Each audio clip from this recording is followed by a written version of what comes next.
Amis geeks, amis cinéphiles et comicsophiles, bonjour. Alors cette vidéo c'est une critique rapide un petit peu sur le film Aquaman. Ce que j'ai pensé du film un peu rapidement. Avec ou sans spoiler, je pense que je vais éviter de spoiler parce que ça va prendre trop de détails, trop de temps. Peut-être que j'y consacrerai une autre vidéo prochainement.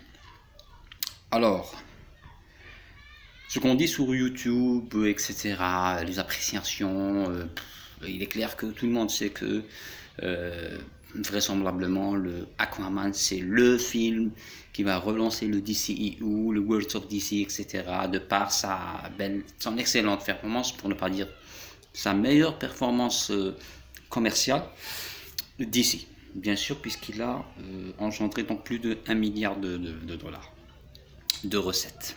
Parfait, excellent, c'est bien beau. Sur le plan critique, c'était plutôt positif. Ce que j'ai pensé moi-même avec mon avis personnel, c'est que c'est un film qui est très très visuel. Quand je dis visuel, cela ne veut pas dire que je veux critiquer, non. C'est-à-dire que le visuel est vraiment mis en avant. Mais vraiment, si je pouvais résumer toute une critique sur ce film, c'est en une phrase: plein les yeux. On en a vraiment plein les yeux. Les images sont magnifiques. C'est extrêmement riche. C'est très riche en images. Ils ont vraiment fait un travail de fou pour ce qui est de l'esthétique du film. Voilà, l'esthétique du film elle est vraiment fascinante. Premièrement, et c'est extrêmement riche. C'est pas que dans une scène ou des scènes qui se ressemblent, qui sont extrêmement riches, mais il y a aussi une variété, une variabilité. Et donc la richesse n'est pas que dans une scène seulement, mais dans les différences des scènes.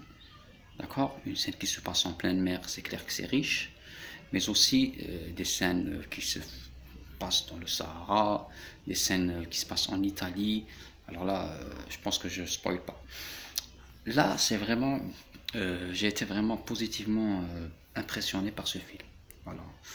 Alors, une comédie badass, comme on dit, moi je dirais que c'est n'importe quoi. C'est pas vraiment badass. J'ai bien aimé Jason Momoa. Pour dire Jason Momoa, avant de parler de Jason Momoa en tant que Khal Drogo sur Game of Thrones, il faut savoir qu'avant tout, il avait fait du cinéma. Avec un rôle principal, il a joué Conan le barbare. Oui, je n'ai pas compris pourquoi on n'en parle pas.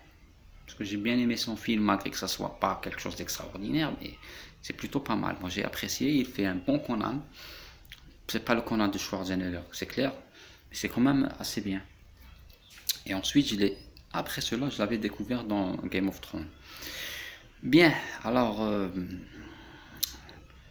l'histoire, disons que je trouve que ce Jason Momoa, enfin le personnage, il est quand même assez attachant, malgré que ça soit un gros bras. Il est attachant de par son histoire, l'histoire de ses parents, etc. Et aussi la conquête du trône, sa vie d'orphelin, etc. Ça lui donne un aspect attachant. Donc, le film, quand même, il y a un sentiment dans le film. Le film a une âme, il y a un sentiment, il y a un enjeu, etc.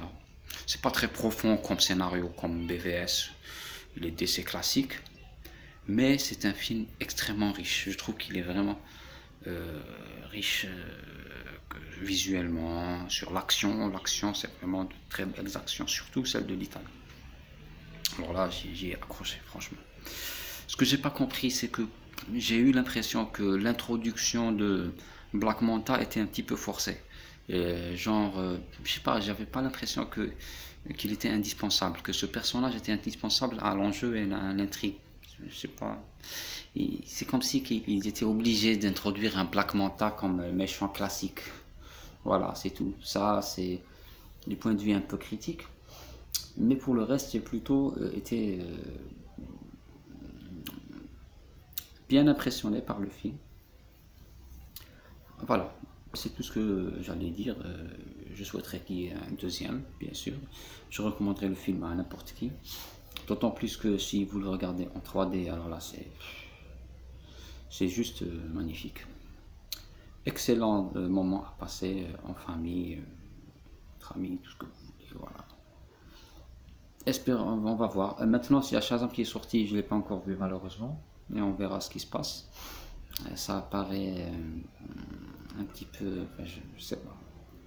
Bon, je préfère ne rien dire avant d'avoir vu quoi que ce soit. Et voilà, au revoir.